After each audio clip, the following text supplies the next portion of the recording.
O presidente anda muito recluso e enigmático, postando uma ou outra foto que ninguém entende exatamente o que ele está querendo comunicar, ou seja, falta objetividade.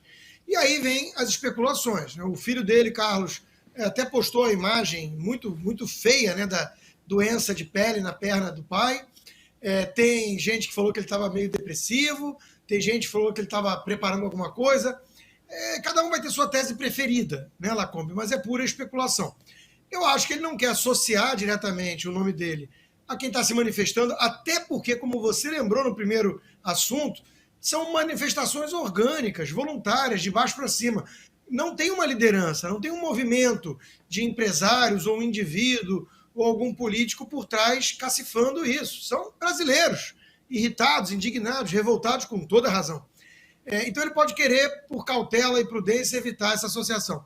Uma outra hipótese que eu vi algumas pessoas falando, Lacombe, é que realmente nem o presidente sabe o que vai acontecer e o que pode acontecer. Ele precisaria de um apoio mais unânime das lideranças das Forças Armadas para, por exemplo, tomar uma atitude mais drástica. E talvez ele não tenha isso. Então nem ele sabe, ele está querendo manter de alguma forma a chama acesa, a mobilização, e daí esse silêncio enigmático, uma postagem ou outra que de alguma forma alimenta expectativas, não dá para negar, né? Então tem tudo isso acontecendo. Eu acho o seguinte, eu vou ser muito sincero na minha análise, aqui não tem ninguém partidário, o nosso partido é o Brasil, né? E eu reconheço que o Bolsonaro é o presidente mais patriota que já existiu e ele quer o bem do Brasil. Na minha visão, Lacombe, ele está angustiado com o que está acontecendo com o Brasil e ele não tem certeza do que fazer. Porque não é fácil, não é trivial o dia seguinte. Muita gente fala assim, usa a caneta BIC. E no dia seguinte ele tem dúvidas do que aconteceria. Então, ele, como presidente da República, responsável, preocupado com os rumos do Brasil a longo prazo, ele está também cheio de dúvidas. E não só ele, como eu disse, lideranças das Forças Armadas, políticos, Senado, Câmara, né, precisaria de uma espécie de concertação aí mais vigorosa, talvez, para levar o Brasil numa certa direção, né, e impedir a catástrofe do ladrão voltando à cena do crime e subindo a rampa, que é uma imagem deplorável da nossa nação. Né? A coroação de um país nada sério. Essa que é a verdade. Então, eu vou evitar especulações nesse momento, confio no patriotismo do presidente, entendo as angústias de todo mundo. Agora, é óbvio, né? Se nada acontecer e Lula subir a rampa, não resta a menor dúvida que vai ser uma incrível decepção para muito brasileiro. Sem dúvida, né? É um quadro. As hipóteses levantadas pelo Constantino merecem reflexão, são muito pertinentes. Agora, o Exército, o que se depreende, né, da situação atual, do quadro atual? O Exército não tem mais lideranças como tinha antes, quando era um ator político, né? Até 1964, 65. Você tinha líderes militares. Hoje não tem.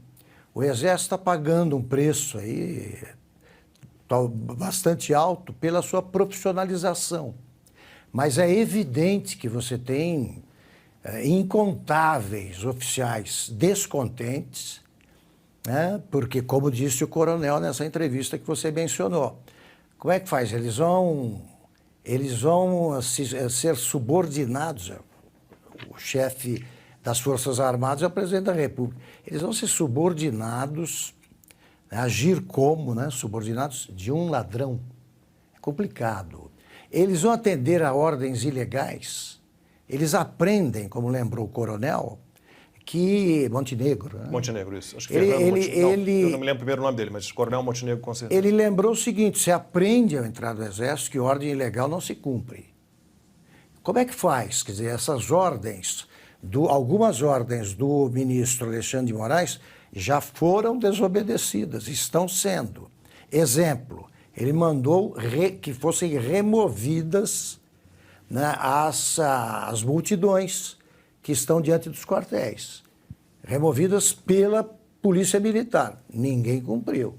A área militar é a área militar. Já não cumpriu. Então eu penso no seguinte, e se, diante de uma possível repressão, né, determinada por algum governador de estado, o Exército, o comandante da área resolver acolher os manifestantes. Então, vocês entram aqui porque não vão ser removidos.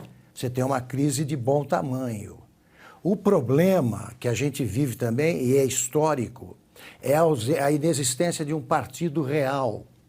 O Getúlio Vargas, se sobrevivesse à tentativa de suicídio, ele perceberia no dia seguinte que o que faltou foi um partido, que o PTB não tinha consistência suficiente para fazer a ponte entre ele, Getúlio, e a maioria dos brasileiros que o apoiava.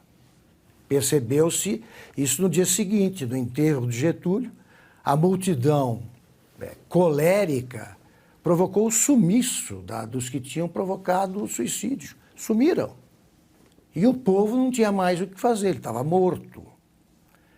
De novo, o que falta agora é um partido, realmente com cara de partido, com organização que um partido, com a organização que um partido exige, para que fosse traduzida, né, vocalizada, né, o espanto, o assombro da maioria do povo brasileiro com essa situação. Quer dizer, vem vindo aí uma quadrilha de volta ao poder, e aí? Não há um partido. A gente vê agora que o PL não é um partido de verdade. Isso precisa ser criado. Será criado, mas se já existisse, você teria, falando pelo presidente da República, os políticos, que não estão falando, eles não sabem o que está se passando também. Esse é o motivo da perplexidade, a meu ver.